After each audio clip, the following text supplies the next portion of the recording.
You guys are the reason why we can go into a negotiation with strength. You guys are the reason why we have leverage in these conversations with world leaders, because they know that if we cut a deal, it is backed up by the finest fighting force anywhere in the world. Thank you all, thank you. Please, airmen, at ease. It's good to be here with you. Please have a seat. I see we have some beautiful families out there. You know, I served a few years in the Marine Corps, and I gotta say, I'm pretty jealous. This is a pretty fine duty station, if I do say so myself. This is a beautiful country. I just spent the past few days here, actually. Some meetings, some downtime with the family, and we've had a very, very good time here in England. The United Kingdom, of course, is one of our great allies, so I think I speak for all the Pathfinders here. Is that right? When I say, and all the Red Dragon folks as well. When I say that we are proud of the special relationship, and we are proud to work together with our British friends right here at Fairford Base. God bless you all. So, here's a simple thing. We've got a beautiful country here. We've got a beautiful alliance. And I think every single one of you know that for over 100 years, we have worked with our friends from the United Kingdom to achieve great victories.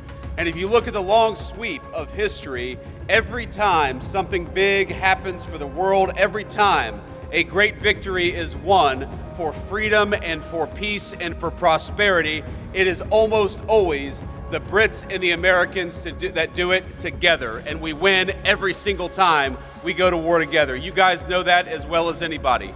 But it's not just about going to war, and it's not just winning when we do. When we work together, when we fight together, when we make it clear that we always approach every situation with an open hand, but if things go poorly, we're willing to do what we have to do. We make it easier to achieve peace and prosperity all over the world. So I want to say, from all of us back home in the United States, for all the people that you serve with, that you fight for, that you make it possible to live the American dream in peace and prosperity, we are proud of you, we are grateful for you, and as your Vice President, I am damn proud to be here with you today. God bless every single one of you.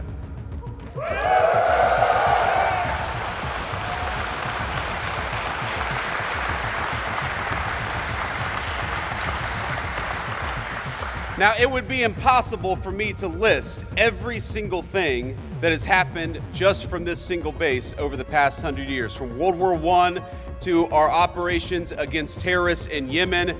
The history of this base, of its mission, of all of the things that we've done with our friends from the United Kingdom, it is a very, very proud tradition. So I won't try to list everything that we've done, but you guys know the mission, you guys know the story, and you guys know the history.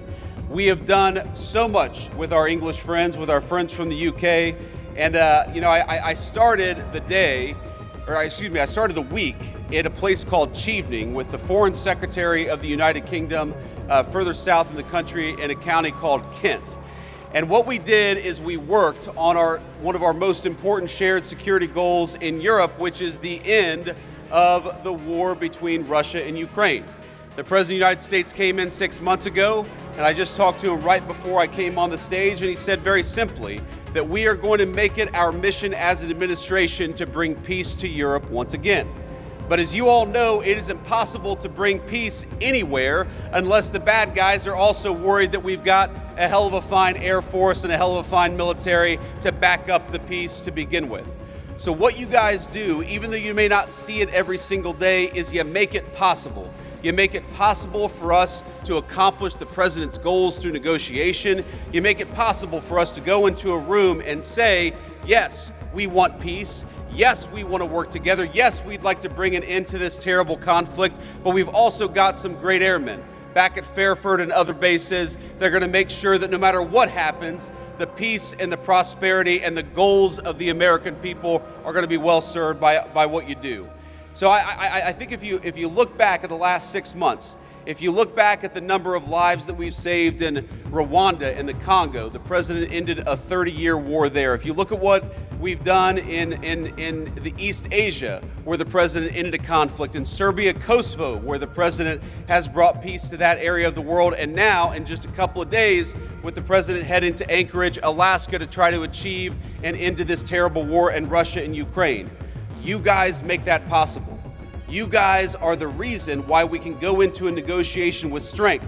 You guys are the reason why we have leverage in these conversations with world leaders, because they know that if we cut a deal, it is backed up by the finest fighting force anywhere in the world.